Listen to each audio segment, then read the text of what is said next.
Hey guys, in this video I will explain the glitches, because though Genshin seems cryptic and obscure, Genshin mirrors Gnosticism. However, it doesn't tell you the complete story, but I, however, will. These glitches aren't my assumption, they're actually a Gnostic thing. Well, actually, they're people's interpretation of Gnosticism.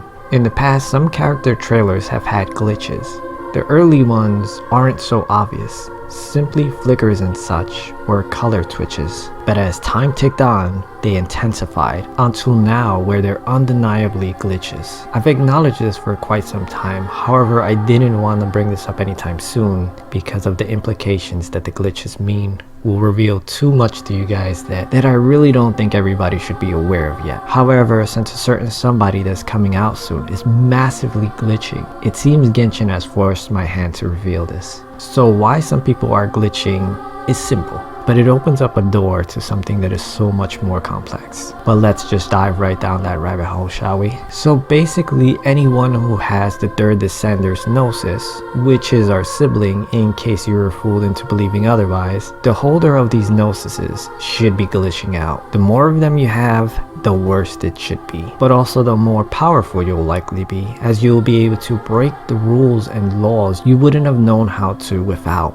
However, you'll also basically be marked, kind of like a curse to target you. But the most important part of all of this is not that information. You probably have already realized that. The important part is, why exactly is it a glitch at all? Well, you see, to that, this whole world we live in is fake. Not just in Gnosticism, but by what Genshin says as well. Some people have made interpretations of Gnosticism and put it in media pieces you probably know of. For instance, Aragon Proxy, The Truman Show, and yes, even The Matrix. I'm not saying Genshin is based on The Matrix, but the concept of The Matrix itself is in Gnosticism. That's how they came up with this idea after all. In Gnosticism, we can awaken from the simulation we all share. If you are able to see past the Archon's egotistical desires and delusions and gain vision to see the real world, reality, you'll then be born again, born from above, outside of this fake world, this simulation. You'll no longer be bound by the laws and rules. If you stay or re-enter, however, you'll be targeted. However, other depictions of Gnosticism in media isn't a computer simulation, but still, the concept remains where it's a false world that you're tricked to live in, to believe it's real so you'll stay in there blindly without ever questioning. But what version are they going with in Genshin? I don't know with 100% certainty. However, the most interesting thing I feel that I can say about Genshin is what I'm about to, which is the yokai. But hold on a second, let me give you some information so you can see why this makes sense in the first place. You see, Genshin follows Gnosticism without much alteration, if any at all. At most, they fill in some blanks, which to me isn't exactly a good thing, because then that means some things are absolutely set in stone, which would also imply, if one is just following the script of Gnosticism, what happens when that script is completely covered and its conclusion is reached? The game ends? That I feel would be very foolish for Genshin to do, as they make a lot of money, and even if they were to make a new game, not everyone would switch over. And sure, Genshin could stall a bit longer. For instance, the game won't end after Shaznaya. Since this is Gnosticism, we still have 5 Abyss Kings to deal with.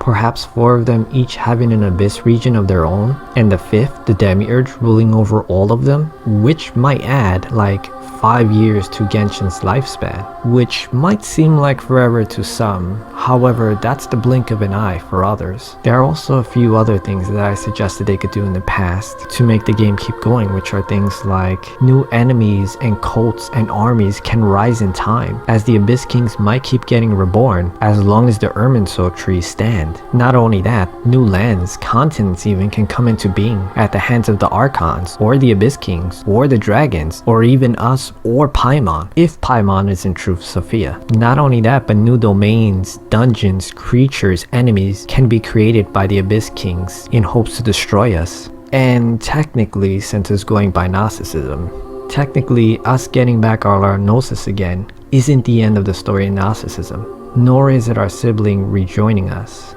Nor is it Sophia regaining all of her strength and gnosis. The end only really occurs when every single last human has awoken and gained vision for themselves. That means even Timmy, or that Anyway, we are quite a long way away from that. Though if Genshin wanted to or needed to, they could simply speed all that along in some kind of awakening event, which would be dreadfully scary, because then what comes next? The game ends, all our hard work and money and emotional investments just gone poof. However, I said all this not to freak people out, but because there is hope.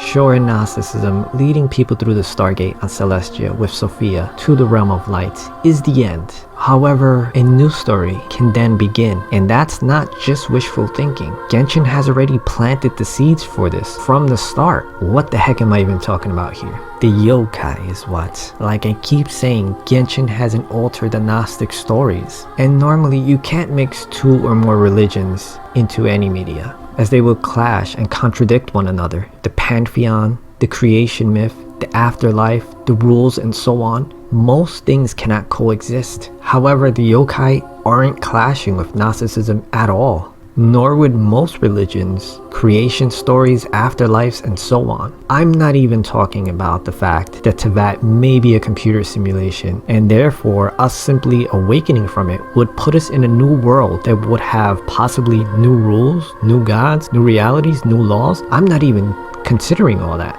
I'm just simply saying, in Gnosticism, and I don't have any books in front of me right now, but I believe it was the monad who said something like, because of how this world was created, in this case, how Teyvat was created, that it has darkness. Not just evils, but that it is dark itself. For instance, as bright as the sun and the stars and the moon and the sky is, that's nothing in comparison to the realm of light. All of the world's lights combined wouldn't be even that of a glowbug's dim glow in comparison to the realm of light, which, like I've said before, yeah, that would probably kill us if we look at it. Anyway, like I was saying before, he said because of how this world was created and how it stands now, it will draw forth beings from other places. Meaning not from the realm of light, nor from this fake world, the Dome of Teyvat. Implying that there is other stuff out there, not of his creation.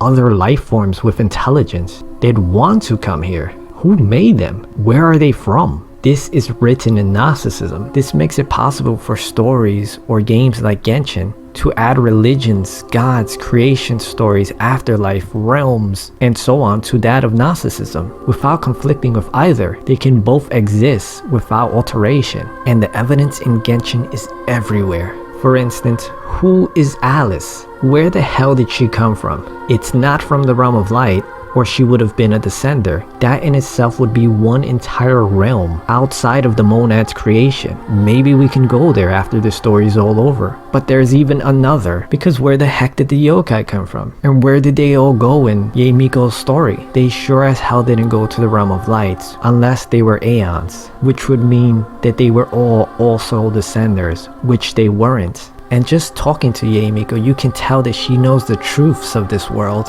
in almost everything she says. She knows things aren't supposed to age, but in this prison they do.